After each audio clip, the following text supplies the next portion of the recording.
Hi hello. അപ്പോൾ ഇന്നത്തെ ഒരു വീഡിയോ എന്ന് വെച്ച് കഴിഞ്ഞാൽ ചെറിയൊരു കുട്ടി വ്ലോഗാണ്. ഇന്ന് ചുങ്കപ്പാറ പള്ളിയിലെ പെരുന്നാളായിരുന്നു. അപ്പോൾ നമ്മളിത് തലേദിവസം എടുത്ത് വെച്ച വീഡിയോ ആയതുകൊണ്ട് നമ്മൾ ഭയങ്കര ടയേർഡും കാര്യങ്ങളൊക്കെ ആയിരുന്നു. നമുക്കൊട്ടും വയ്യായിരുന്നു. അപ്പം അന്ന് തന്നെ നമ്മൾ പള്ളിയിൽ പോകുന്ന ഫസ്റ്റ് വീഡിയോ ആകട്ടോ ഇതെടുക്കുന്നത് കേട്ടോ. അത് കഴിഞ്ഞിട്ടുള്ളത് പുറകെ വരുന്നുണ്ട്. അവിടെ എന്താ പറയുന്നത് വെച്ചാൽ നമ്മൾ പള്ളിയിൽ പെരുന്നാൾ റാസയാണ് ഫസ്റ്റ് തന്നെ നമ്മൾ കാണുന്നത് കേട്ടോ. രാത്രി നൈറ്റത്തെ റാസയാണ്, അടിപൊളി റാസയായിരുന്നു കേട്ടോ. പിന്നെ അതിൻ്റെ ഇടയ്ക്ക് നമ്മൾ പള്ളിയിലോട്ട് നേരെ കയറുന്നു. നല്ല അടിപൊളി ചെണ്ടമേളം ഉണ്ടായിരുന്നു, ഒരു രക്ഷയില്ലാത്ത ചെണ്ടമേളം. പിന്നെ ബാക്കി പരിപാടിയൊക്കെ ഞാൻ ഇതിനകത്ത് ചെറിയതായിട്ട് പാർട്ടായിട്ട് ഞാൻ ഇതിനകത്ത് ആഡ് ചെയ്തിട്ടുണ്ട്. അടിപൊളിയായിരുന്നു.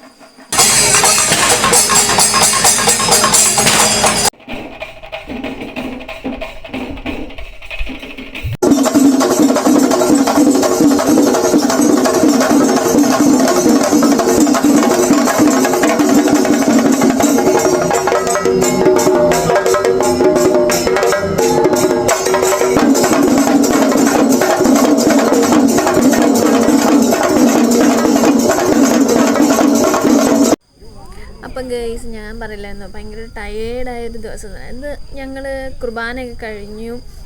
അതേ ഞങ്ങൾ പുറത്തോട്ട് ഇറങ്ങിയപ്പോഴത്തേനും നല്ല അടിപൊളി കടയും, ഒരുപാട് കടയൊന്നുമില്ല, 2-3 കട. പിന്നെ പിള്ളേർ സെറ്റിൻ്റെ കുറച്ച് പരിപാടി, എന്താ പറയുക, റിങ് എറിഞ്ഞ് വീഴ്ത്തിയാൽ നമുക്ക് എന്തോ ഗിഫ്റ്റ് പോലെ നമ്മൾ എറിഞ്ഞ് വീഴ്ത്തുന്ന സാധനം നമുക്ക് കിട്ടും. അങ്ങനെ ഞങ്ങൾ കുറേ നേരമൊക്കെ ട്രൈ ചെയ്തു. അതിന് 2 പേര് 3 പേര് എറിഞ്ഞൊക്കെ നോക്കി. ഫസ്റ്റൊന്നും കിട്ടിയില്ല. അത് കഴിഞ്ഞിട്ട് പിന്നെ അത് വേണം എന്നുള്ളൊരു വാശിക്ക് പിന്നെ ഞങ്ങൾ എറിഞ്ഞതിൻ്റെ ആ ഒരു ഇതിൽ ഞങ്ങൾക്ക് എന്താ പറയുക, മറ്റേ 10ൻ്റെ എല്ലാ പിള്ളേർ സെറ്റല്ലേ, അപ്പോൾ അവരതിൻ്റേതായ ഒരു ഇതിൽ ഒരു ബിസ്ക്കറ്റ് എന്ത് വേണം എന്ന് ചോദിച്ച് ലാസ്റ്റ് വന്നപ്പം ഞങ്ങൾക്കൊരു ബിസ്ക്കറ്റ് കിട്ടി ഗൈസ്. ഞങ്ങളത് നേടിയെടുത്തു. അതിൻ്റെ സന്തോഷമാണ് എൻ്റെ മുഖത്തിൽ കാണുന്നത്. പിന്നെ ഞങ്ങൾ അതിന് അങ്ങോട്ട് നടന്നപ്പോഴാണ് ഈ അച്ഛന് സാധനങ്ങളൊക്കെ പിടിക്കാൻ തുടങ്ങിയത്. ആദ്യം ഒരു ഫോൺ എടുത്തു. അത് കഴിഞ്ഞപ്പോൾ പറഞ്ഞു അത് വേണ്ട, എനിക്കത് എന്താ പറയുക, പിന്നെ അത് വേണ്ട, കാറ്. അങ്ങനെ ഭയങ്കര ബഹളമായിരുന്ന കടയിൽ കയറിയിട്ട് ലാസ്റ്റ് ഞങ്ങൾ ഫോൺ തന്നെ എടുത്തു. പിന്നെ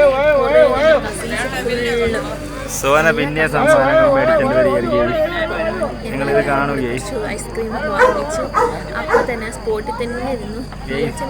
ഐസ്ക്രീം ഞങ്ങളങ്ങനെ കൊടുക്കാറില്ല, പക്ഷെ ആൾക്കാരുടെ നിർബന്ധം ഐസ്ക്രീം കിട്ടിയേ തീരത്തുള്ളൂ. പിന്നെ പട്ടിയൊക്കെ കൊടുക്കുന്നതുകൊണ്ടാണ് ഒരു പട്ടിയുടെ സൗണ്ടാണ് കേൾക്കുന്നത്. പിന്നെ അത് കഴിഞ്ഞിട്ട് എല്ലാവരും വീട്ടിലോട്ട് പോകാനുള്ള തയ്യാറെടുപ്പായിരുന്നു.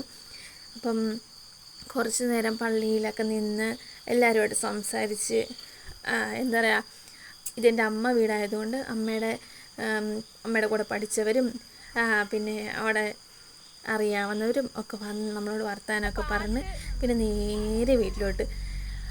അയ്യോ, അത് വണ്ടി കയറി നിന്നപ്പം ഒരു സമാധാനമാണ് കിട്ടിയത് അതുവരെ. അപ്പം അടുത്തൊരു